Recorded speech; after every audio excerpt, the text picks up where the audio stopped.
Hey, it's Rob Weinberg, and on this channel, we empower people to take control of their futures through expert mortgage, financial, and real estate strategies.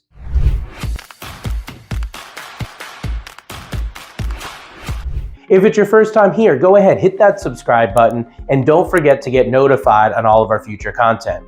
In today's whiteboard lesson, we're going to be diving into a 2023 mortgage and real estate year in review. I think anyone would agree 2023 has been a wild ride and a crazy ride for anyone in mortgage and real estate. So we're going to break it all down in this lesson. To start out, let's talk about expectations versus reality. So anytime we're going into a new year, there's expectations. But we also have to look at what the expectations were versus what actually happened. So what were the expectations going into 2023? Well, for many, the expectation was the market to crash. Real estate market to go down significantly and there to be a bunch of buying opportunities. That definitely didn't happen. A lot of people are also saying that we had hit those highs of interest rates like in the mid 7s in late 22 and that we were done with those rates going up and that we'd start to see rates come down. Well, unfortunately, that didn't really happen either. So the reality of it is now that we're at the end of 2023, we can kind of say, here's what occurred. Rates actually spiked up in February, then they stabilized a bit lower, and then from about April until the end of October, they were in a steady rise. And we hit an average US interest rate of somewhere around the low 8% range at the end of October 2023. That was much higher than many had anticipated, and it really did create a lot of shockwaves through the housing market.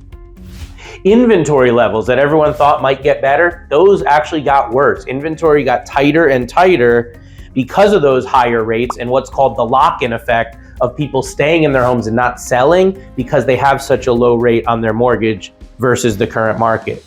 We're finally starting to see some stabilization in prices and some relief with the interest rates coming down here in the December 2023 timeline that we're in right now while I'm recording this.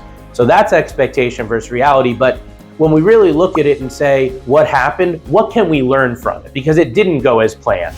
Whether you're a home buyer or somebody in the mortgage or real estate industry, this year just wasn't the way that we all had hoped and we all had expected, right? So what can we learn? And specifically, I want to talk to my real estate professionals out there, my lenders and my industry pros. What can we learn from this crazy year that we just have passed?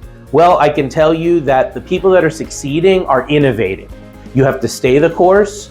You have to constantly be moving your business forward.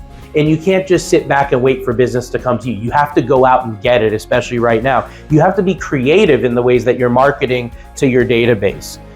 You need to stay relevant and you need to stay in demand in this dynamic market. And a lot of that is networking, whether that be in person or on social media. You got to play to win every single day. Don't slack. This is not the time to be taking time off. This is the time to be working harder. This is the time to be doing more marketing and just more outreach for your business. The last thing I want to mention on industry lessons learned is good times don't last forever. You know, the mortgage and real estate industry had an amazing run from 2020 to 2022. It was absolutely phenomenal. Many people made millions and millions of dollars. And it was just a fruitful time for everyone, but good times don't last forever. A lot of people have left the industry now. So remember this when we have our good times, save money, pay off debt, do those responsible financial things. So when we get into these tougher times, these tougher seasons, you can weather the storm. Okay, that's what I've done and you can do the same. If we look at any group that's had trouble this year though, Homebuyers is definitely one of them that's been the most, if not the most, bruised and battered in 2023. Frustrated home buyers out there. So what I would say to frustrated home buyers that they've been trying to buy a home, but they're frustrated with the process, they're about to throw in the towel. What I would say is stay the course. Now is your time, okay? Winter time, 23 into 24 is the best time in the last 12 months to buy a home. We're starting to see those rates come down. We're starting to see those prices stabilize. I'm seeing seller concessions. I'm seeing more flexibility. We saw this last year as well around November, December. So if you're watching this and you're on the fence, now is your time. Now is the best time recently to buy a home. The other thing is refresh your pre-approval. Numbers have changed a lot over the last 30 to 60 days. So if you got pre-approved a couple months back, get pre-approved. Again, rerun your numbers now. You'll probably be approved for more, and you'll also be pleasantly surprised at your mortgage payment today versus what it would have been for the same price, say 3 to 4 months ago. Okay, so refresh that pre-approval for sure. Now, the last item that I want to discuss in our lesson today is moving forward in ideas for 2024.